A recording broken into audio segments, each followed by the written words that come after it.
Petrol और diesel की कीमतों में लगातार इजाफा जारी है। आज फिर से पेट्रोल और डीजल की कीमत बढ़ी है।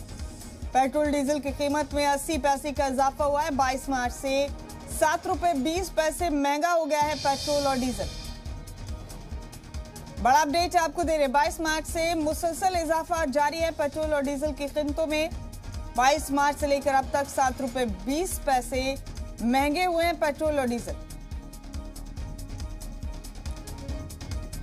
तो आज एक बार फिर पेट्रोल और डीजल की कीमतों में इजाफा हुआ है।